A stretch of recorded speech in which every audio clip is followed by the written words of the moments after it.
በስመ አብ ወወልድ ወመንፈስ ቅዱስ አሐዱ አምላክ። በስመ አብ ወወልድ ወመንፈስ ቅዱስ አሐዱ አምላክ።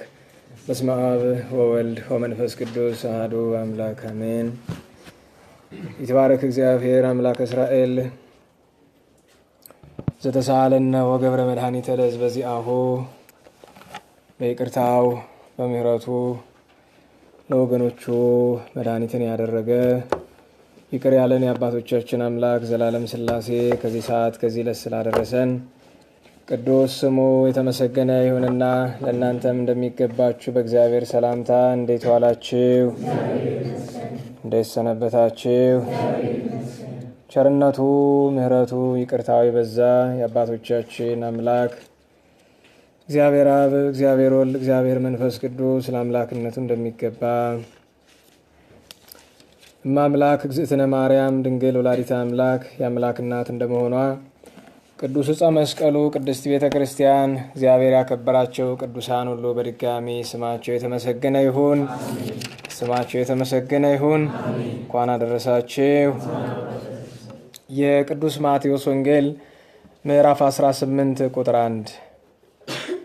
የቅዱስ ማቴዎስ ወንጌል ምዕራፍ 18 ቁጥር 1። በዚያችም ሰዓት የጌታችን ኢየሱስ ክርስቶስ ደቀ መዛሙርት በመንግሥተ ሰማያት ከሁሉ የሚበልጥ ማን ነው እያሉ ወደ እርሱ ቀረቡ። ሕፃንንም ጠርቶ በመካከላቸው አቆመው፣ እንዲህም አለ፣ እውነት እላችኋለሁ ካልተመለሳችሁ እንደዚህ ሕፃንም ካልሆናችሁ ወደ መንግሥተ ሰማያት ከቶውኑ አትገቡም። እንደዚህም ሕፃን ራሱን ዝቅ ያደረገ ያዋረደ በመንግሥተ ሰማያት የሚበልጥ ይህ ነው። እንደዚህም ያለውን አንድ ሕፃን በስሜ የሚቀበል እኔን ይቀበላል። በእኔ ከሚያምኑ ከእነዚህ ከታናናሾቹ አንዱን የሚያሰናክል አህያ የሚፈጭበት ወፍጮ በአንገቱ ታስሮ ወደ ጥልቅ ባሕር ቢሰጥም ይሻለዋል። ከሚመጣው ማሰናከያ የተነሳ ለዓለም ወዮለት። ማሰናከያ ግድ ይመጣልና፣ ነገር ግን ማሰናከያን ለሚያመጣት ለዚያ ሰው ወዮለት። እጅህ ወይም እግርህ ብታስትህ ከአንተ ቆርጠህ ጣላት። 2 እጅ ወይም 2 እግር ኖሮ ወደ ዘላለም እሳት ከምትጣልስ አንካሳ ወይም ጉንድሽ ሆነ ወደ ሕይወት ብትገባ ይሻላልና። ዓይንህ ብታስትህ ከአንተ አውጥተህ ጣላት። 2 ዓይን ኖሮ ወደ ዘላለም ገሃነመ እሳት ከምትጣል አንድ ዓይን ኖሮ ወደ ሕይወት ብትገባ ይሻልሃልና። ስለ ቅዱስ ቃሉ እግዚአብሔር አምላካችን ስሙ የተመሰገነ ይሁን። ማሰናከያ ግድ ይመጣልና ርዕሳችን ይሆናል። መደበኛውን ትምህርት የምንማርበት ሰዓት እንኳ ዛሬ አይኖረንም። መጽሐፈ ስንክሳር ነገ ረዘም ያለ ስለሆነ የአራት ቅዱሳን ታሪክ የተተረከበት ስለሆነ እሱን መስማት በራሱ አንድ ትምህርት ስለሆነ መጀመሪያ ዓላማችን የነበረ ገድለ ቅዱስ ቂርቆስ ነበረ። ነገር ግን ጥቂት ከገድላቱ በረከት ተሳትፈን ዋናው ጉዳያችን መልእክቱ ሆኖ በአጭር አምላክ ከፈቀደልን በአጭር ለመጨረስ እንሞክራለን። ከሁሉ የሚቀድመው የመጀመሪያው ትልቁ ትኩረታችን የሚሆነው ወቅቱ ነው፣ ጊዜው ነው። እዚያኛው ጉባኤ ለነበራችሁ በዓለ ጥምቀት ከጎንደር አንጻር እንዴት ይገመገማል? ከጥምቀት በዓል ምን ተማርን? ምን አየን?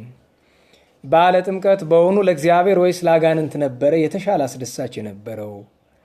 ከተገኘው በሚሊዮን የሚቆጠር ነዋሪና ከሌላ ቦታ ከመጣው ሰው በእውነት ስንቱ በረከት አግኝቶ ሂዷል? ስንቱስ መቅሰፍ ተሸክሞ ሂዷል?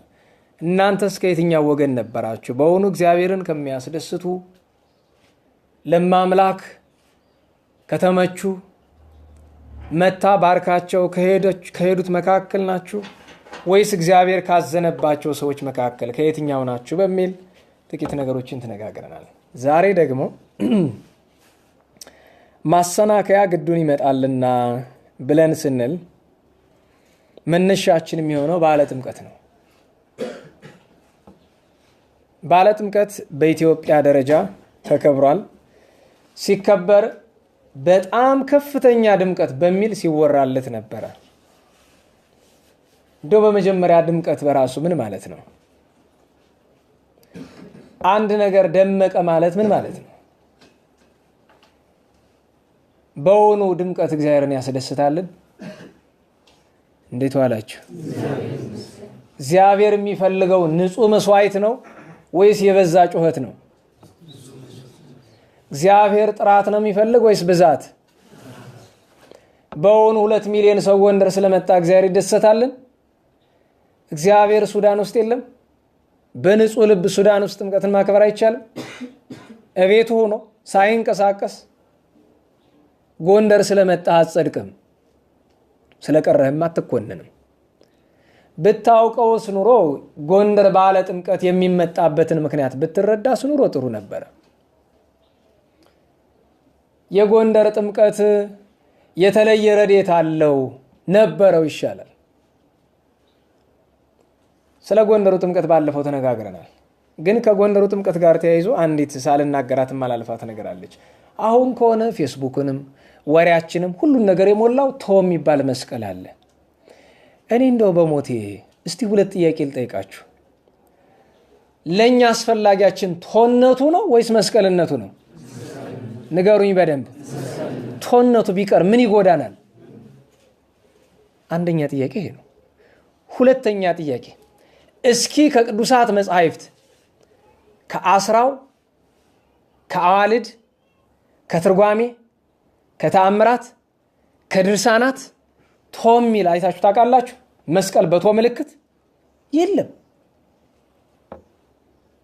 ከቅዱሳን ያልተገኘ ከምንድን ነው የተገኘ? እኔ በነገራችሁ ላይ ሰዎች ድሮ እናቶቻችን ግንባራቸው ላይ እናቶቻችን በነገራችሁ ላይ ህዳር ሚካኤል ድሮ ቅዱስ ሚካኤል ነው የሚከበረው ወይስ ዲያብሎስ ነው? ዲያብሎስ አይደል የሚከበረው? አለቀ። ጃኖ ዛሬ እግዚአብሔር ይመስገን ወደ ጥንት ክብሩ ተመለሰ እንጂ ድሮ ጃኖ ምን ማድረጊያ ነው? ጣዖት ማምለኪያ አይደለም?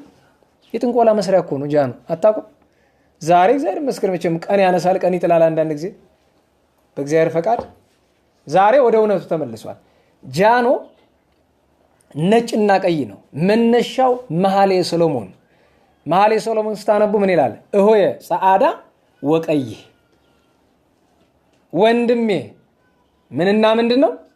ነጭና ቀይ ነው። እሆየ ጸዓዳ በመለኮቱ ወቀይ በትስብእቱ። ወንድም የተባለ ይሃፈር አሃወየ ብሂሎቶሙ፣ ጌታችን ሰው በመሆኑ ምክንያት ለኛ ወንድም ሆኖናል እኮ፣ በስጋ ተዛምዶናል እኮ። ስለዚህ ጌታ ሐዋርያትን ምን ይላቸው ነበረ? ወንድሞቼ። ስለዚህ እሆየ አለው ሰሎሞን። ጸዓዳ በመለኮቱ አለ። ነጭ ማለት ፍጹም አምላክ መሆኑን ለማጠየቅ፣ ቀይ አለ ፍጹም ሰው መሆኑን ለማጠየቅ። ነጭና ቀይ ማለት የክርስቶስን ተዋህዶ ለመግለጥ ነው። አንድም ቀዩ ደመ ሰማዕት ነው፣ የክርስቲያን መከራ ነው። ነጩ ሰማያዊ ክብር ነው። ይሄን ለመግለጥ ነው። ነገር ግን ለጣዖት አምልኮ ሲውል ኖሯል እኮ። እናቶች እንዲያደርጉ ነበር፣ አባቶች እንዲያደርጉ ነበር አትበለኝ ባክህን። መጽሐፍ ይዘህልኝና ይሄ ዝም ብለህ ዝባዝንኬ ብራና ላይ ስለተጻፈ መልካም ሊሆን አይችልም። ብራና ላይ የተጻፈ ስንት ጥንቆላ አለ አይደለም። ስለዚህ እንደው ባካችሁ ስለ ቶ መጨቃጨቁን ተውት። ቶ የሚባል ነገር እኛ አንፈልግም። እኛ የምንፈልገው ምኑን ነው? ንገሩኝ፣ ምኑን ነው? መስቀሉን ነው። ክርስቶስ ደሙን ያፈሰሰበት። ለምንድን ነው ቶ ስትላቸው አጓጉል ድርጉስጉስ ይላል። ቶ የተፊደል 7ኛው ነው። 7 ደግሞ በብርሃን ፍጹም ነው። በዚህ የቁጥር ጨዋታ እንግባ እንዴ? በቁጥር ጨዋታ ከገባን እኮ መጥፎ የሚባል ነገር የለም። ሰይጣን የሚለው ውስጡ ላይ ስንት ሆሄ ነው ያለው? 4 ቁጥር ደግሞ ምሳሌነቱ ጥሩ ነው አይደለም? ዲያብሎስ የሚለው በውስጥ ስንት ነው ያለው? 5 ነው አይደለም? ከአዕማደ ምስጢር ጋር እናነጻጽረው ይሻላል። ሳጥናኤል የሚለውን ከአዕማደ ምስጢር ጋር ከክርስቶስ ችንካር ጋር እናነጻጽረው። ሎቱ ስብሐት ለአምላክነ።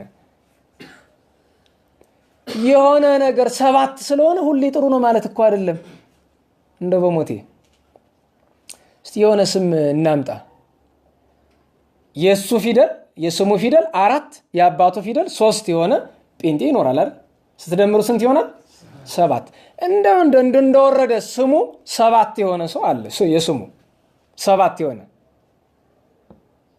7 ስለሆነ እኮ ምንም ማለት አይደለም። 7ን እኮ በግድ አይደለም የምንፈልገው፣ እግዚአብሔር የሰጠውን 7 ነው የምንፈልግ። ሲጀመር የሆሄያትን እርባታ ከምን እንደተገኘ እንኳን አጥንቶ የማያውቅ ትውልድ ሰባተኛ ስለሆነ አስፈላጊ ነው፣ ጠቃሚ ነው። ኋላም የሚነግሰው ቴዎድሮስ አትበሉት፣ ቴዎድሮስ ነው ይሻላል። ይሄ እኮ የለየለት ድንቁርና እኮ ነው። እኔ እዚህ አራዳ አካባቢ ያለው ልጆችን ነገር የሚያገኑትን ልጆች ልቃወም። እነዚህ ባለመማራቸው ነው፣ አልፈርድም፣ ያለ ማስተማር ነው። ግን ዘንድሮ ጥምቀት ላይ ትልቁ ትኩረት የነበረ በደረቱም የሆነ መስቀል የሚመስል ነገር ከላዩ ላይ ማንጠልጠያ ያለው የሚመስል። የሚገርማችሁ ነገር የመስቀልነቱን ቅርጽ አጥፍቶታል። ምክንያቱም ላይኛው የተው ቅርጽ ማንጠልጠያው ብቻ ነው ያለ። ዋናዋ መስቀል ወደ ላይ የጌታ አንገት ያረፈባት ምልክት ተቆርጣለች፣ የለችም። ይህ እኮ ሰይጣናዊ ስራ ነው። መስቀሉን ያዘው ይበቃል። ቶነቱ ምንም አያደርግልህም።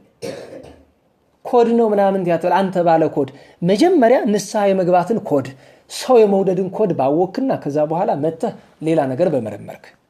ስለዚህ የሚባል ነገር ወዲያ ጣሉልን፣ አያስፈልገንም። የሥራ ፈት ጉዳይ ነው። አሁን ቤተክርስቲያናችን ስለ የምትጨነቅበት ጊዜ አይደለም። አንደኛው። ሁለተኛው ማሰናከያ ግድ ይመጣል። ያ ማሰናከያ መጥቷል፣ ከመጣም ሰንብቷል። የዘንድሮ ጥምቀት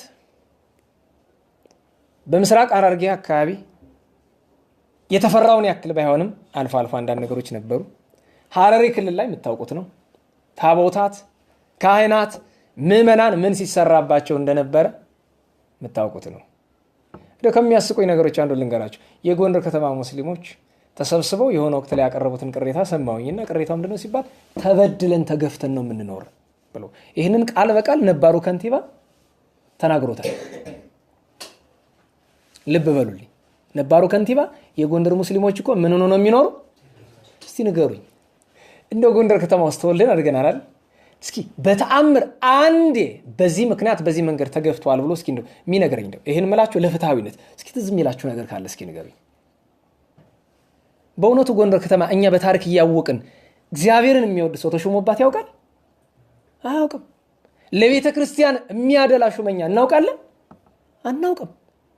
እውነትን እንነጋገር። ምክትል ከንቲባ የነበረው በቅርብም አገልግሎት ጽሕፈት ቤት የነበረው ሙስሊሙ ሰውዬ ስንቱን መሬት ሸንሽኖ ለማን እንዴት አድርጎ እንደሰጠው አናውቅም። ዛሬ ከተማ ውስጥ ስንት መስጊድ እንዳለ ታውቃላችሁ? ለመሆኑ ከተማ ውስጥ ካለ ቤተክርስቲያንና የመስጊድ ቁጥር ማን ነው የሚበልጠው? መስጊዱ ይበልጣል እኮ። ተው እንጂ ምናቸው ተነካ? ምን አደረግን እኛ? ይሄ ምን መሰላችሁ? ስልት ነው። ጩኸቴን ቀሙኝ ይባላል አይደለም? አዎ፣ ይሄ ጩኸት መቀማ። ሰሞኑንም ሐረሪ ክልል ላይ እነሱ ደብድበው፣ እነሱ አድምተው፣ እነሱ አይን አጥፍተው፣ እነሱ ገለው፣ እነሱ ታቦትን መሬት ላይ ጥለው፣ እነሱ ካህንን ቀጥቅጠው፣ እነሱ ሊቀ ጳጳሳትን አዋርደው፣ አሁን ፌስቡክ ላይ ብትዘዋወሩ ክርስቲያኖች ሙስሊሞችን በደሉ ተብሎ ነው እየተወራ ያለው። የሚገርማችሁ የሚያሳዝነው ነገር እንደው እርማችን መቼ እንደምናወጣ አላውቅም። ይሄ ሁሉ ሲደረግ ድሮ ቄሮ የሚባል አይደለም። ዛሬ ግን አይታችሁታል። የብፁዕ አቡነ መቃርዮስን ቃለ መጠይቅ እንግዲህ ጳጳሳት በዚህ ድፍረት ወጥተው ሲናገሩ ለእኔ መጀመሪያ ጊዜ ነው። በጣም ገርሞኛል። በግልጽ ተናገሩ። ይህን ሁሉ ያደረገብን የሐረሪ ክልል መንግስትና የክልሉ ፖሊስ ነው እንጂ ሌላ ማንም አይደለም። እዛ ሆኖ ቄሮ ተብዬው በድንጋይ ይደበድባል፣ ፖሊስ በጥይት። እንዴት ብሎ ነው የሚኖረው? ድሬዳዋ ላይ የተደረገውን ነገር ተመልክታችኋል። እኔንን የምለው መጽሐፍ ማሰናከያ ግድ ይመጣል ብሎ የተናገረው ማሰናከያው መጥቷል። ማሰናከያ ምንድን ነው ትሉኝ እንደሆነ ስለ 3 ነገር ነው ማሰናከያ የሚመጣው። ስለ 3 ነገር። 1 ማሰናከያውን አልፈው ለክብር የሚበቁ ሰዎችን ለክብር ለማብቃት። 2 ተፈትነው የሚወድቁት በራሳቸው ችግር እንደሆነ እንዲረዱት። 3ኛ ማሰናከያው ነው የሚመጣው አካል ዋጋውን እንዲያገኝ። እንደገና ማሰናከያ የሚመጣባቸው እነማን ናቸው ትሉኝ እንደሆነ 1 ክርስቲያኖች ነን። 2 እውነትን ለመረዳት መሃል ሜዳ የተቀመጡ አሕዛብ ናቸው። 3 አጋንንት ያደረባቸውና ይህንን ጉዳይ የሚያስኬዱት ናቸው። ወጣም ወረደም ማሰናከያ የመጣባቸው ጊዜዎች እልፍ ናቸው። እንደ ዓለም ቤተክርስቲያን በክርስቶስ በመድኃኒታችን ዘመን ጌታ ማሰናከያ ይመጣ ዘንድ ግድ ነው አለ። ማሰናከያ ነው የመጣው ይሁዳ ነው። በዘመነ ሐዋርያት ብዙ ማሰናከያ ሆነው የመጡ ነበሩ። በዘመነ ሰማዕታት ብዙ ማሰናከያዎች ነበሩ። እንደ ኢትዮጵያ በዘመነ ጉዲት፣ በግራኝ፣ በሱስንዮስ፣ በዘመነ መሳፍንት፣ በጣሊያን፣ በድርቡሽ አሁን ባሳለፍነው መንግስት ማለፍስ አላለፈም እነሱ እንደሚሉት እንበለውና ብዙ ማሰናከያዎች መጥተዋል። ይሄ ሁሉ ማሰናከያ ግን ድምር ውጤቱ ገና እየጠበቀ ነው። ምክንያቱም ማሰናከያ በመጣባቸው ወቅቶች ላይ ቢያንስ ሁለት ጥሩ ነገሮች ነበሩ ድሮ። አንደኛው ቤተክርስቲያን እንዳንድ የመቆም አቅም ነበራት። እንዳንድ የመቆም አቅም ነበራት ማለት መሪዎቿ ጥቡዓን ጨከን ያሉ ለሰማዕትነት የሚመሩ ነበሩ። ሰማዕትነት አያምልጥህ የሚሉ ነበሩ። እግረ መንገዱን ደግሞ ለምንፍቅና ልባቸው የተዘጋ ናቸው። በነገራችሁ ላይ አሁን መንፈስ ቅዱስ አልረዳን ያለ ለምንድን ነው?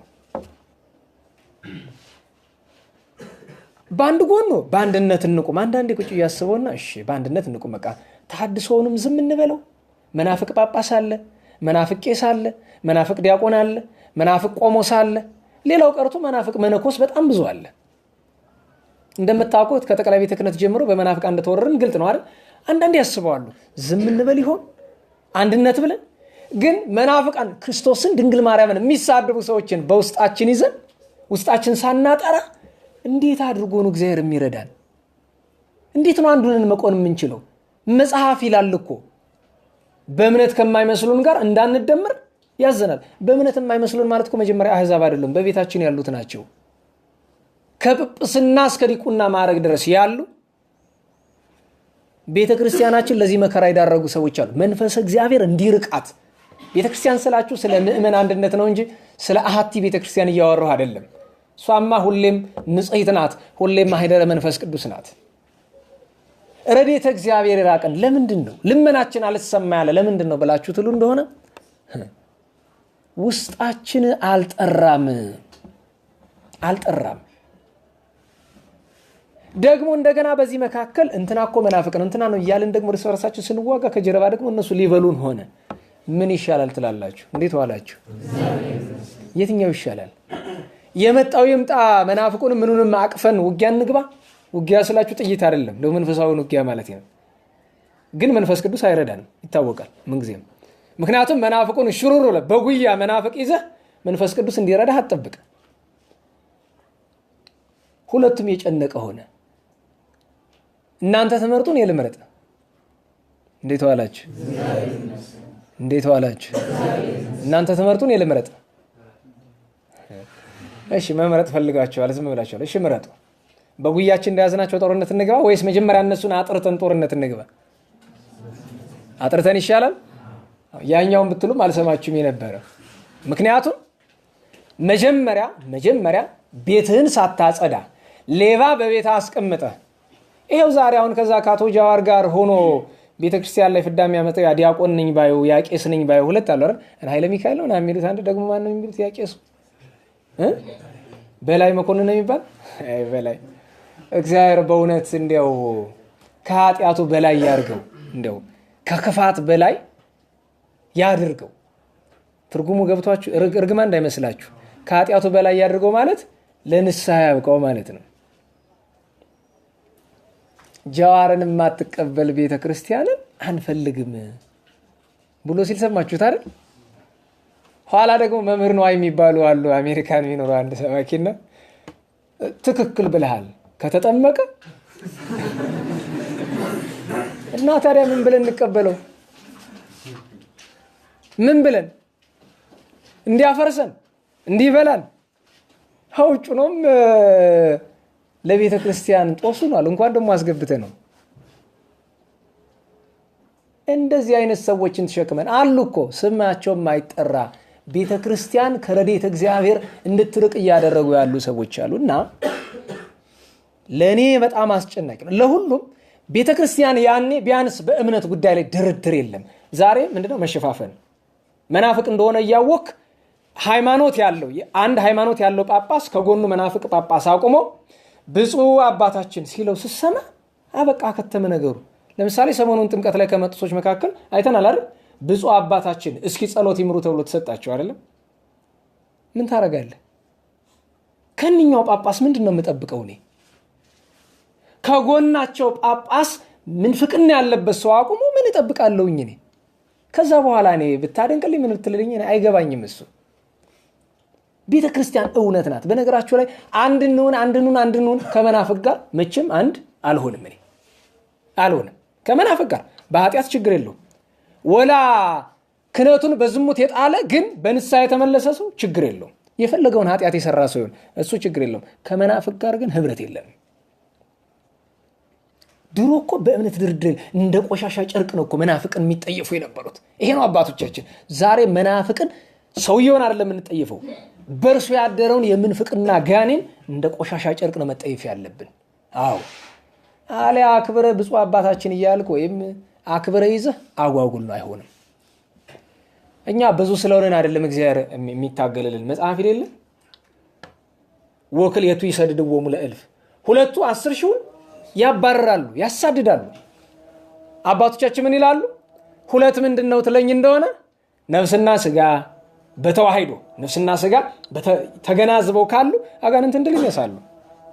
ሁለት የተባሉ ባልና ሚስት፣ ሁለት የተባሉ ምግባርና ሃይማኖት ናቸው። ሁለት የተባሉ ብሉይና ሐዲስ ናቸው። ሁለት የተባሉ ጽላቱ ናቸው። ሁለት የተባሉ ጴጥሮስ ጳውሎስ፣ ሙሴ አሮን፣ ብዙ ትርጉም አለው። እግዚአብሔር ከኛ ጋር ከሆነ ቀላል። እግዚአብሔር ከኛ ጋር የሚሆነው ግን እኛ ለእውነት ስንቆም ነው። እና በተቻለ መጠን እሱ ነገር አጥቅልም በተቻለ መጠን ማሰናከያውን ለማለፍ ትናንት እንደነበሩት አባቶቻችን ቢያንስ አንድ ሆነን ግን አንድነታችን በቀናቸው እምነት ብቻ ይሁን። ድሮ የነበረው። ሁለተኛ የድሮ ምእመን እንዳሁኑ ምእመን ወሬኛ አልነበረም። በነገራችሁ ላይ የዘንድሮ ምእመን አብዛኛው ምንድነው? ንገሩኝ፣ በደንብ በሉት፣ ጮክ በሉ። ወሬኛ ያልሆነ ሰው ፈልጋችሁ የሚገርማችሁ ፌስቡክ እናቶቻችን አይጠቀሙም አይደለም? ቡና እየጠጡ የሚያወሩት ግን የምን ወሬ ነው? የፌስቡክ ወሬ። እንዲያው በዛ ልጆቻችን በሚያዩት እንዲህ ተብሏል አሉ ተብሎ ወሬ ይጀመራል። ማቡካት ነው። የሚገርማችሁ ዛሬ እስኪ በየቤቱ ለቅድስና የበቁ ለእውነት የቀረቡ ስንት እናቶች ስንት አባቶች አሉን እናውቃለን እኮ በእውነቱ። ዛሬ ገጠር ሁሉ ፌስቡክ ገብቶ እኮ ምክንያቱም ከቤተሰብ መካከል አንዱ ቢያንስ 8ኛ ክፍል 9ኛ ክፍል የቆጠረ ይሆናል የፌስቡክ ወሬ ደርሷል። እሱ ይነዛዋል ሄዶ። ለእውነት ሳይሆን ለቅንነት ሳይሆን ለወሬ የሚኳትን ምእመን ነው ይዘን ያለ ነው። ይሄ ማሰናከያ ዘንድሮ ሲመጣ ማሰናከያውን እያባስ ነው ያለ ነው እኛው ራሳችን ነን። ማሰናከያ ማለት ሌላ ምንም አይደለም። በመጀመሪያ ማሰናከያ ወይም አሰናካይ ማለት ዲያብሎስ ነው። ቀጥሎ እሱ የሚያድርባቸው ሰዎች ናቸው። ይሄ ማሰናከያ በነገራችሁ ለኢትዮጵያ ላይ ዋናው አሰናካይ ሰው ማን እንደሆነ እስካሁን ድረስ የምታውቁም እናውቅ አይመስለኝም አይደለም። ዋናው ማሰናከያ ገና ነው እኮ ጀምሯል። ዋናው ማሰናከያ ግን ገና ነው። ዋናው አሰናካይ ሰው ማን እንደሆነ አታውቁም። እስካሁን የምታውቋቸው መንገድ ጠራጊዎችን ብቻ ነው። ዋናው አሰናካይ ገና አልመጣም ስላችሁ የለም ማለት ግን አይደለም። ዋናውን አሰናካይ ሰው አለየውም። ወጣም ወረደም ማሰናከያ ይመጣ ዘንድ ግድ ነው እንዳለ መጽሐፍ ማሰናከያ መጥቷል። ለዚህ ሲባል ደግሞ ለረጅም ጊዜ ካየናቸው ነገሮች በተጨማሪ ጥምቀት በጣም ከበቂ በላይ ማስረጃ ሆኖናል። በጣም ከበቂ በላይ። ስለዚህ ምን እናደርግ የሚለውን ወደ መጨረሻ እመለስበታለሁኝ። ያነበብኩትን ንባብ ትንሽ እስኪ ለመረዳት እንሞክር። ወደ ኋላ እንመለስ። ጌታችን ኢየሱስ ክርስቶስ በማቴዎስ ወንጌል ምዕራፍ 17 በደብረ ታቦር ምስጢረ መለኮቱን ከገለጠላቸው በኋላ ከዚያ በፊት ቅዱስ ጴጥሮስን ስልጣን ሾሞታል እና በሐዋርያት መካከል ሽኩቻ ነበረ፣ ጥቂት ሽኩቻ። ይህ ሽኩቻ አገልግሎቱን ለመረበሽ የሚሻ ጠላት በእያንዳንዱ ልብ ትንሽ ይረጭ ነበር። መንፈስ ቅዱስ ገና ስላልተፈጸመላቸው አልፎ አልፎ ቅዱሳን ሐዋርያት አንዳንዴ ድካም ይታይባቸው ነበረ እና ማን ይበልጣል የሚል ፉክክር ነበራቸው። አልፎ አልፎ፣ ሁሉንም አይመለከትም። አልፎ አልፎ ከዛ ክርክር ሲበዛ ከዚህ ሁሉ ለምን መምህራችን ሄደን አንጠይቀውም ብለው ሄዱና በመንግስተ ሰማያት ከሁሉ የሚበልጥ ማን ነው አሉት። አንደኛ እግዚአብሔር ይስጣቸው ትልቁ ጥያቄያቸው ምንድን ነው? በመንግስተ ሰማያት ነው ያሉት። በዚህ ምድር ቢሆን ኑሮ በጣም ደካማ ጥያቄ ነበር የሚሆነው፣ በጣም የሞተ ጥያቄ። ዛሬኛ ፉክክራችን የት ነው? በዚህ ምድር ስለመብለጥ። በነገራችሁ ላይ በቤተ መንግስት በፖለቲካ ፉክክር መኖሩ አያስገርምም። ዞሮ ዞሮ ያው አጋንንት የሰለጠኑበት ቦታ ስለሆነ፣ እኔን የሚያስገርመኝ በቤተ ክህነት ውስጥ በአገልግሎት ውስጥ ያለው ፉክክር ነው። እኔ በልጥ የበላይ ሆኖ ተሾሞ ለመገኘት ሰዎችን ከታች አድርጎ ዝቅ ብሎ ለማየት ማለት ነው። በነገራችሁ ላይ ለአንድ ክርስቲያን ጌጡ ቀና ብሎ ማየት ነው ዝቅ ብሎ ማየት ነው? እንዴት ዋላችሁ? ለአንድ ክርስቲያን ጌጡ ቀና ብሎ ማየት ነው ዝቅ ብሎ ማየት ነው? ዝቅ ብሎ ማየት አላችሁ። ዝቅ ብሎ ማየት እናንተ በትህትና ተረድታችሁት ነው። አንገት መድፋት አላልኩም፣ እሱ ሌላ ነው። ምርጫ የሰጧችሁ ቀና ብሎ ማየት ማንጋጠጥና ዝቅ ብሎ ማየት። ዝቅ ብለ ወደ ታች የምታየው አለ። የክርስቲያን ጌጡ የትኛው ነው? ቀና ብሎ ማየት ነው ጌጡ። አንድም ወደ ፈጣሪው፣ ሁለትም ወደ ቅዱሳን፣ ሶስትም ክርስቶስ መድኃኒታችን ሲሰቀል መሬት ጋር ተተክሎ አይደለም። ከመሬት ምን ብሎ ነው? እምከመተለአልኩ ምድር እስህብ ኩሎ ሀቤ እንዳለ ከምድር ከፍሎ ስለሆነ ሁሌም ቀና ብለን ነው። የበታች እንዲኖረን አንፈልግ። አሁን እኔ ቁም ያለሁ እናንተ ቁጭ ብላችኋል። የበታች የሆናችሁ እንዳይመስላችሁ። ጌታችን ተናግሯል። የበላይ ሊሆን የሚወድ ምን ይሁን? የበታች አገልጋይ ይሁን። መክበር ትፈልጋለህ? በጣም የተናቀ የሚመስልን ሰው እግሩን እጠበው። እሺ፣ እሱ ነው ስራ ማለት። እኔ በአገልግሎት ሰሞኑን መቼም አይታችሁ ከሆነ ትኩረት የሚስብ ለምሳሌ ከታቦቱ ዙሪያ ያሉ ሰዎች የተለየ ክብር ያላቸው መስሎ የሚሰማው ሰው አለ። ራቅ ስትል ነው በደንብ የምትከብር። አክብረ ስትርቅ ነው በደንብ የምትከብረው። እዛው ዝም ብለህ ስትታገለው አይደለም። እሱ ብቻ አይደለም። እኔ አንዳንድ የሚያስገርሙኝ ነገሮች አሉ። ለምሳሌ ዲያቆናት ቅዳሴ ስትገቡ የሰው ትኩረት የሚስበው ሰራኢው ነው ንፍቁ ነው ወይስ አስመልካችሁ ነው? እንዴት ዋል? ነገሩ ጨዋ ነው መሰል እዚህ ብዙ ያለ ሰራኢ ማለት የተንሱ ጸልዩ እያለ ረጅም ሰዓት በእንተ ቅድሳት የሚያነበው ጳውሎስን የሚያነበው ማለት ነው። በጣም ትኩረት የሚስብ የትኛው ነው? ሰራኢ ዲያቆን ነው አይደለም? አስመልካች ከነመፈጠሩም ትዝ አይለውም ሰው አይደል? አሁን ግን አስመልካችነት ትኩረት መሳብ ጀምሯል። ምክንያቱም እጁ ላይ ምን አለ? ማይክ አለ፣ ድምፅ ማጉያ። ስለዚህ እያንዳንዷን ተሰጥኦ አያቃምስም ለራሱ። ድምፅ ማጉያ አትውደዱ። ሰይጣን እንዳደረባችሁ የሚታወቅ በዚህ ነው። እሺ አያችሁ፣ ስልጣንና ክብር ፈላጊነት አንዷ መገለጫዋት ማይክ ናት። ማይክ ወዳጅ አትሆኑ። የእውነቴን ነው። ለሌላ ሰው እንዲጮህበት ስጡት። ለምን እናንተ? የሰራዩ ዲያቆን ግድ ነው፣ የንፍቁም ግድ ነው። የአስመልካቹ ግን ግድ አይደለም። ሲጀመር አስመልካች ዲያቆን ስራው ሌላ ነው። አስቀዳሽ አስመልካች ሌላ ነው። ስሙ ማስመልከት ነው ስራው እንጂ ማይክ መያዝ አይደለም። እንደ እውነቱ ሰራኢ ዲያቆን መሆን ኃጢአት አይደለም። ነገር ግን ብዙ ጊዜ ለኃጢአት አጋላጭ ነው። ለውዳሴ ከንቱ በሰይጣን ለመጠለፍ አጋላጭ ነው። መዝሙር ላይ ለምሳሌ ፊት ላይ የሚደረደር እንዳለ ከኋላ አለ፣ ወይም ደግሞ አጃቢው አለ፣ ዋናው አለ። አብዛኛው ሰው መሆን የሚፈልገው ዋናውን ነው አጃቢውን ነው? ዋናውን ነው መሆን የሚፈልገው አይደል? ደህና ዋላችሁ? አይ እንግዲህ ትንሽ ግልጧን እንነጋገር ብዬ ነው አይደለም። ሌላውን ሰኞ ማታ በምናወራት እናወራለን። ምናወራውን ግን ለሚገባችሁ ሰዎች ብቻ እንዲገባችሁ። ሌላው አብዛኛው ወንዶች ስለምን እንደምናገር አይገባችሁ ማውቃለሁ። የገባችሁ 5-6 ሰዎች ነው ብትሆኑ። ከፊት መስመር ስለሆንክ ኋላ ስለሆንክ እንደዚህ ስለሆንክ እንደዛ ስለሆንክ አይደለም። ምላችሁ ፈልጌ ነው። ይሄ አንድ የፈተናችን መገለጫ ነው በእውነቱ። በዚያ ላይ ደግሞ ማኩረፍ እንደዚህ ሆኛለሁ እንደዛ። ይሄን ማነሳላችሁ ለምን መሰላችሁ? በቤተ ክርስቲያናችን እንደዚህ ቤተ ክርስቲያን ማሰናከያ መጥቶባት ይሄን ያክል ፍዳዋን እየበላች እኛ በተቃቀን ነገሮች እርስ በርስ እንቀያየም መዋላችን እኮ በጣም አሳሳቢ እኮ ነው። እሳት ልንረግጥ ቀርቦልን እኛ በምንድን ነው የምንነጋገረው? በመታጠቂያና በቀሚስ ጉዳይ ስናወራ እንውላለን። ወንድም የፊት ላይ የቀረበው እሳት ነው። እሳት ለመርገጥ ራስን አዘጋጅ። አንገትን ለመቆረጥ ተዘጋጅ። ደረትን ለመወጋት ተዘጋጅ። ጥይት ግንባርህን እንዲበሳው ተዘጋጅ። ለዚህ ነው መዘጋጀት ያለብህ። በእርግጥ ሰው ነን። አንዳንድ ነገር ሲከሰት ቅርታ መሰል ነገሮች ሊፈጠሩ ይችላሉ። ግን ውለን አድረን ስናስባቸው ቀለል አይሉም። እንዴ እኔ ክርስቲያን አይደለሁም? እኔ የጌታዬን መስቀል ለመሸከም አይደለም እዚህ ጉባኤ የመጣሁት? እንዴት ነው በእነዚህ ጥቃቅን ነገሮች ይህን ያክል ውስጥ የተጎዳው? ገና ነኝ ማለት ነው። ደህና ዋላችሁ።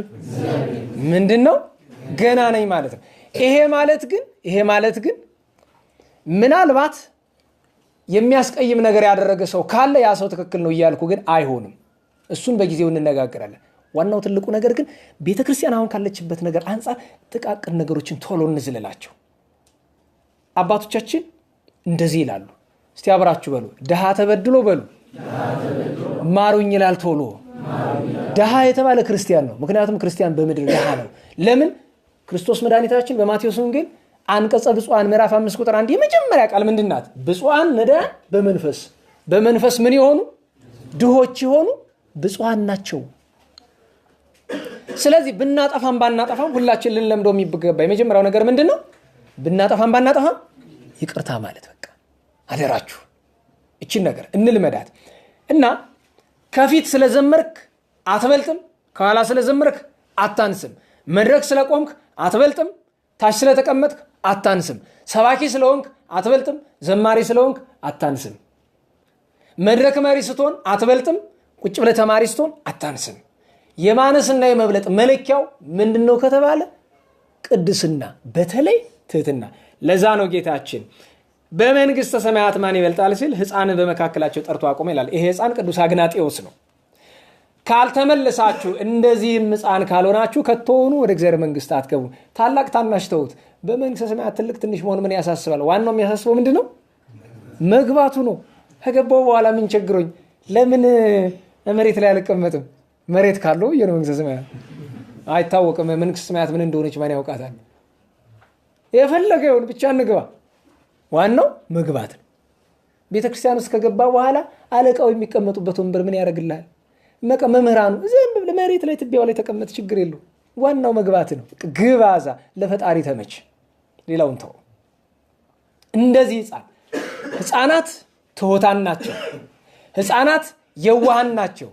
ህፃናት እኛ ለሚያስጨንቀን ነገር አይጨነቁም። ህፃናት ቂም አይዙም። እናቱ እየገረፈችው ህፃን ተመልሶ ወደ ማን ነው የሚሄደው? ወደ እናቱ። እየመታችሁ ወደ እሷ። እናት የጌታ ምሳሌ ናት።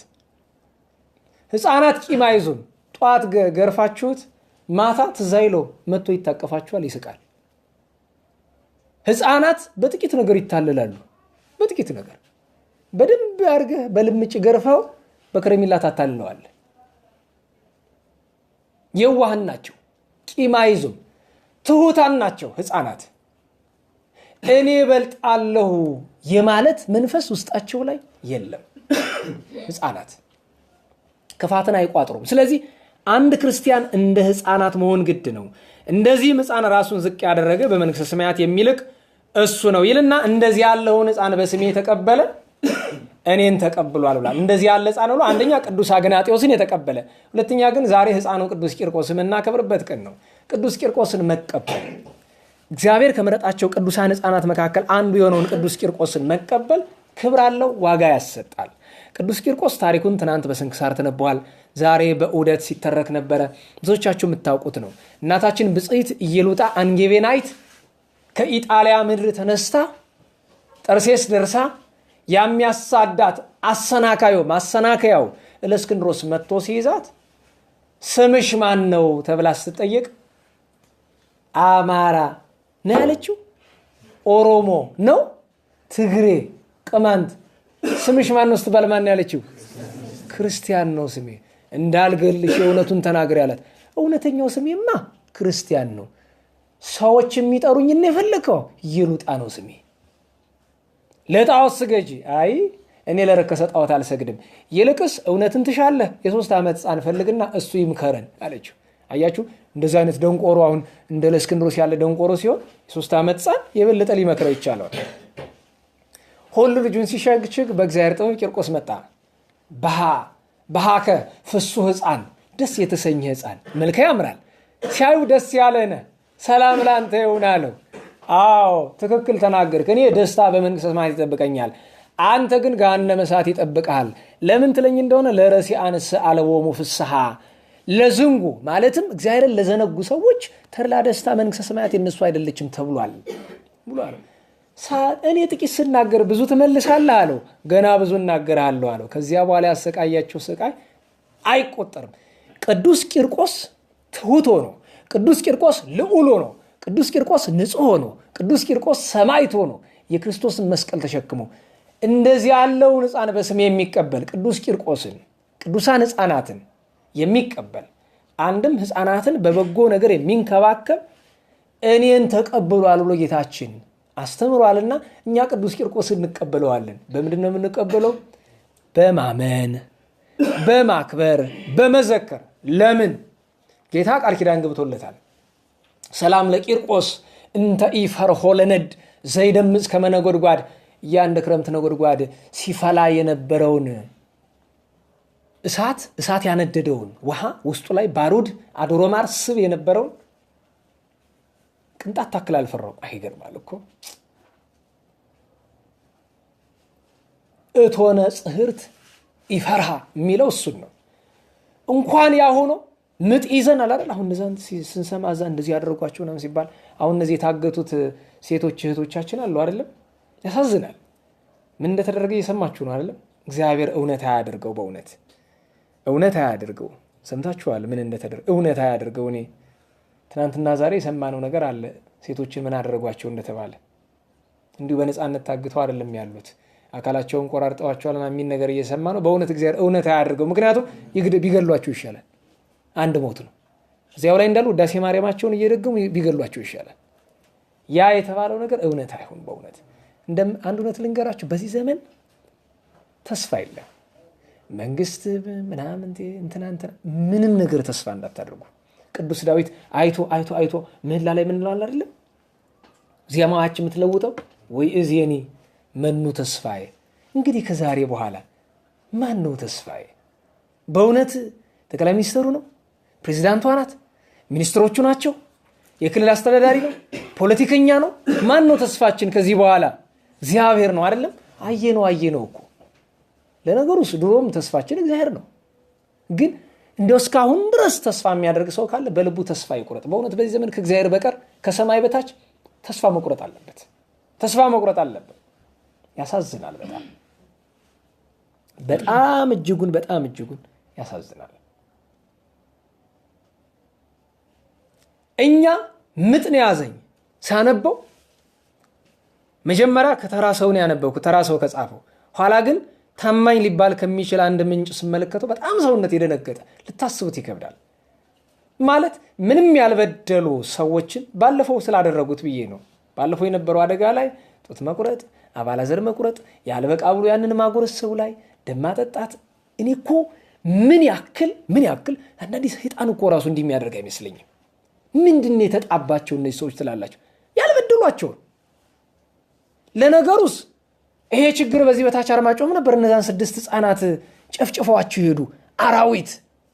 አራዊት እንዲያደርጉ በእኛውም እኮ አይተነዋል።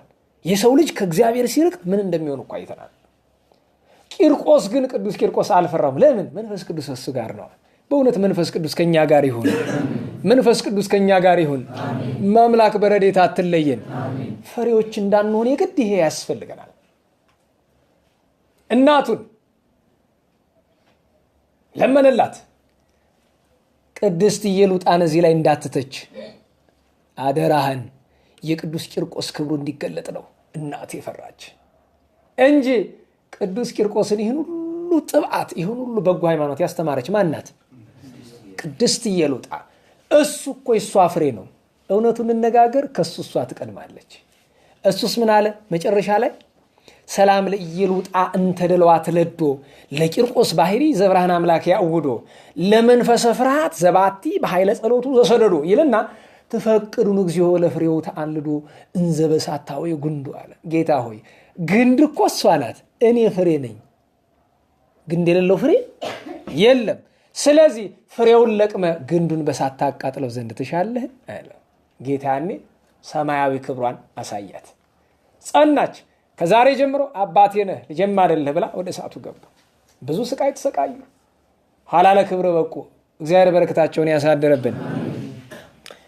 ይህንን ሕፃን እንግዲህ አንድ ሕፃን በስሜ የሚቀበል እኔን ይቀበላል ብሎ አለ።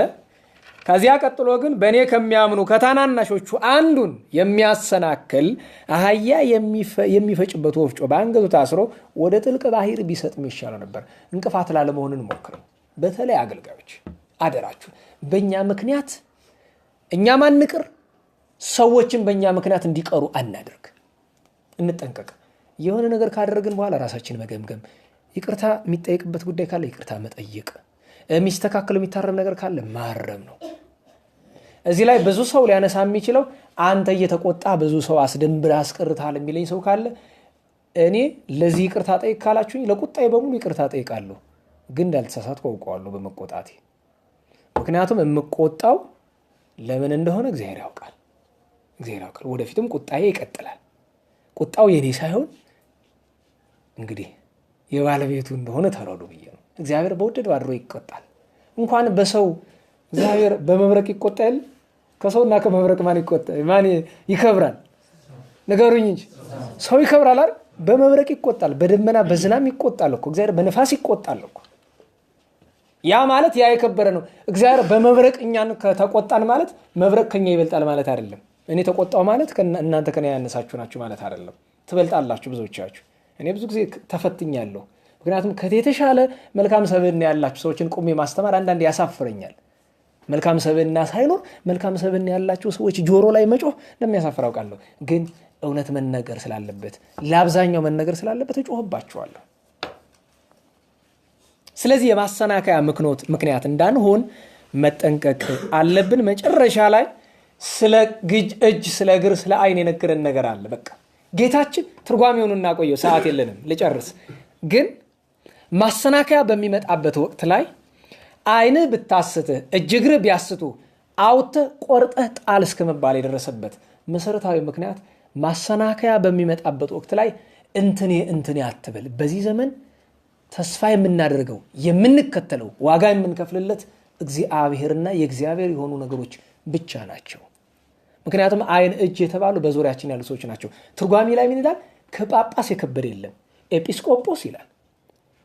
ነቀፌታ ብታገኝበት ቀኝ እጅን ቆረጠው ያለው ቀኝ ዓይንህ ያለው ብሎ በሌላ አንቀጽ ለሚስት ቀኝ ዓይን ለሚስት፣ ቀኝ እጅ ቀኝ እግር ለባል፣ አንድም ረዳት ለሆኑ ሰዎች ይተረጉምና መጨረሻው ግን ይላል ጳጳስም ቢሆን እንኳ ምትሮ ይላል። ቆረጠውና ጣለው ማለት አስወግደው ይላል።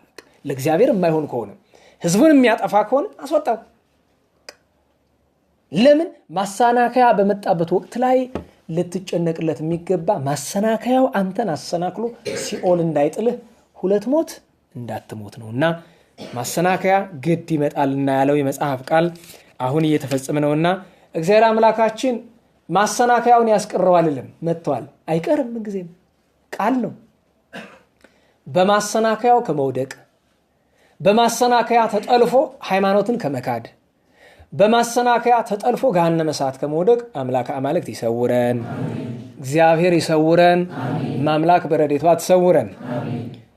በተረፈ ዛሬ እንግዲህ ነቢዩ ቅዱስ አብድዩ የቅዱስ ኤልያስ ደቀ መዝሙር ለቅዱስ ኤልያስ የሰገደ ገነይ ኩለከ ኦ ብእሴ እግዚአብሔር ትክበር ነፍሴ በቅድሜከ ያለ ሰውነቴ በፊት ትክበር ለአንተ እገዛለሁ እያለ ተንበርክኮ ግንባሩን መሬት አስነክቶ የሰገደ ኋላ ለክብረ ነቢይነት የበቃ ቅዱስ አብድዩ የእመቤቴ ወዳጅ የቅዱስ ባስልዮስ ታናሽ ወንድም የኑሲስ ኤጲስቆጶስ ታላቅ ሊቅ ጻድቅ እና መተርጉመ መጻሕፍት የ150 ሊቃውንት መሪ የነበረው ቅዱስ ጎርጎርዮስ ዘኑሲስ ዓመታዊ በዓሉ ነበረ።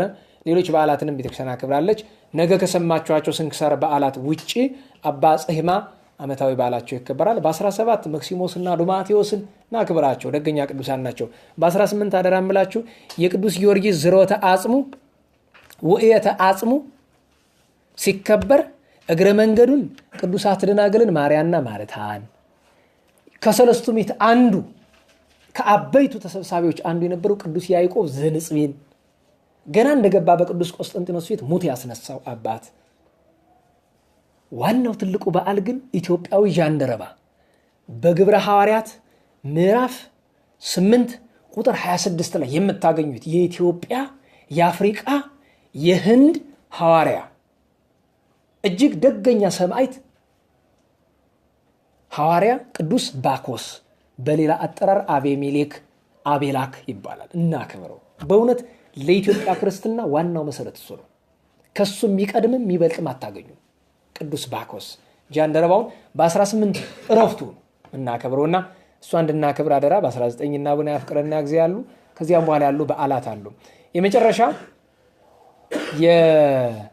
እንዲያው ዝም ብዬ ስላስገረመኝ ብቻ እችን ነገራችሁ ልጨርስ።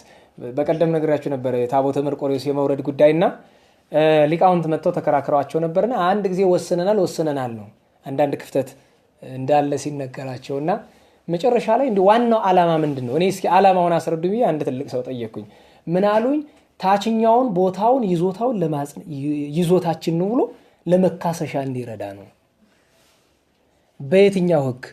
በሰማያዊ ህግ እንዳንለው ይሄ ማጭበርበር ነው። በነገራችሁ ላይ ታች ያለው ከመርቆሬዎስ ቀጥሎ ያለው መሬት ጥንቱን የቤተክርስቲያን ይዞታ ነው አይደለም።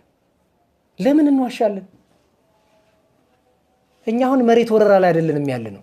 እኔ በግልጥ መንግስት ጠርቶ ቢጠይቀኝ በዚህ ጉዳይ ላይ ይሄ ጥንቱንም እኮ የመርቆሬዎስ ጸበል አይደለም የነበረው፣ ተባርኮ ነው የመርቆሬዎስ ጸበል የሆነው እንጂ ጥንቱኑ ብስኒት ማለት እኛ ያደግንበት ቦታ ነው። ለምን ይዋሻል? እግዚአብሔር ውሸት አይፈልግም፣ እውነትን ነው የሚፈልግ። ታቦት ያረፈበትን ሁሉ መንግስት ይሰጣል ተብለን ሰምተናል። እንዲህ ከሆነ ታዲያ ወስደን ለምን ስቴዲየም ላይ አናሳርፈውም? ካልቀረማ ለምን ብስኒት ጎድጓዳ እንገባለን? ይዞታ የሚባል የመንግስት ህግ ታውቃላችሁ አይደል? ለምሳሌ የልደታ ቦታ አለ። ልደታ እድሜ ልኳን ስትወርድበት የኖረችው ጥንታዊ ይዞታዋ ነው። ዛሬ መንግስት የቀማውና ብዙ ክርስቲያኖችን ያስለቀሰው ቦታ ጥንቱኑ የቤተ ክርስቲያን የጥምቀት ይዞታ ነው። አዲስ ክፍት ቦታ ስለተገኘ ታቦት አውርደ እዛ ቦታ ላይ ይሄን እግዚአብሔር ይወዳል እንዴ? ቦታውን ከፈለከ እግዚአብሔር የማትጠይቀው ይነሳናል። ፈቃዱ ከሆነ ታቦት ስላወረደ ነው እግዚአብሔር የሚሰጠን፣ ታቦት ስላንገላታን። ይሄ ማጭበርበር ነው። በእውነቱ መንግስትንም እግዚአብሔርንም ማጭበርበር ነው። እኔ አንድ እውነት ልንገራችሁ። በዚህ ታቦት በማውረድ ጉዳይ ላይ ግድ የምትሉ ወጣቶች እዚህ ያላችሁ ልጆች ታውቋቸዋላችሁ፣ ያላችሁም አላችሁ፣ ንገሯቸው። ታቦት ስለማውረድ ከምትጨነቅ በሞቴ ንስሐ ግባ። ታቦት ይውረድ ብሎ ከሚጨነቀው ሰው መካከል 99% ንስሐ ምን እንደሆነ እንኳን አያውቅም። በጣም ነውር ነው እኮ ምንም ስርዓት ያልሆነ ነገር። ሰዎች የፈለጉትን ያደርጉ። እኔ እዚህ በኋላ ክርክር ጭቅጭቅ የለኝም። ግን እንድታውቁት የምፈልገው ነገር በሞቴ ታቦት ስላወረድክ ቅንጣት በረከት የምታገኝ እንዳይመስልህ። መርገም ተሸክመ ነው የምትመለስ። አንድ ሁለተኛ፣ ንስሐ ያልገባች ሰውነት በታቦት ፊት ሙያ የላትም። ሶስተኛ፣ መዳኛ ቅዱስ ስጋውን ክቡር ደሙን መብላት መጠጣት እንጂ ታቦት ፊት መዝፈን አይደለም። ታቦት ፊት መዝፈን ምንም ክብር የለው። የማልነግራችሁ እኛ ስላላስተማርን እናቶቻችን ሲዘፍኑ ዝም የምንለው ስላላስተማርናቸው እስክናስተምራቸው መምህራን እስኪያስተምሯቸው ነው እንጂ ታቦት ፊት የሚቀርብ ዘፈን ጽድቅ ነው አይደለም። አንድ ጊዜ አንድ መምህር የሆነ ነገር አሉ ተብሎ እኔ እሳቸው ስላሉት የመጽሐፍን ቃል ልዘለው አልችልም። ፍትሐ ነገሥት ላይ ክርስቲያን ሆነ ወደ ሰርግ ቤት በተጠራ ጊዜ እንዳትዘፍን። ቅዱሳን ሐዋርያት በዲድስቅልያ መጽሐፋቸው አንቀጽ 27 ምዕራፍ 1 ላይ ኢመፍቱ ይሁር ክርስቲያን ሀበ ቤተ ተውኔት ወዘፈን፣ ክርስቲያን ዘፈን ወደሚደረግበት ጨዋታ ወደ በዛበት ቤት ይሄድ ዘንድ የተገባ አይደለም ተብሎ ቃል በቃል በቅዱሳን ሐዋርያት በሰለስቱ ምዕትም ተገዝቶ ቁጭ ብሏል። ታቦት ፊት መዝፈን ስርዓት አይደለም፣ ነውር ነው። ስላላስተማርናቸው እግዚአብሔር ምንድነው በየዋነት እናቶቻችን ግማሽ ዱባ አይጦሉ ስለት ይዘው ይመጡ የለም ስላላወቁ ነው። እግዚአብሔር በረከት ይነሳል አይነሳም? በቅዱስ ዮሐንስ አፈወርቅ ድርሳን ያለችው ሴት አለቻል ከልማዳ ንስሐ ተነጻ ቤተክርስቲያን ገባች አይደል? እግዚአብሔር በእውነት እሷ ላይ ተቆጣ እንዴ? አልተቆጣም። በረከቱን ሰጣት አይደል? ለምን? አንድም በፍቅር አንድም ባለማወቅ ስላደረገችው። እያወቀች ብታደርገው ግን ከዛ ሁሉ በፊት እሱ ነበር የሚቀስፋት ራሱ መልአከ እግዚአብሔር። ስለዚህ እኔ ሌላ ምንም ለማለት አይደለም። በዚህ የተጀመረ ነገር አሁን ደግሞ ምን የሚል ወሬ ሰማሁኝ። አይ ዘንድሮን ሰው ደስ ይበለው እናውርደው እንጂ ከከረሞ ጀምሮ ህዚው እናውደዋለን። እግዚአብሔር የከረሞ ሰው ይበለን፣ ልቡናም ይስጠን። ወስብሐት ለእግዚአብሔር ወለወላዲቱ ድንግል ወለመስቀሉ ክቡር አሜን።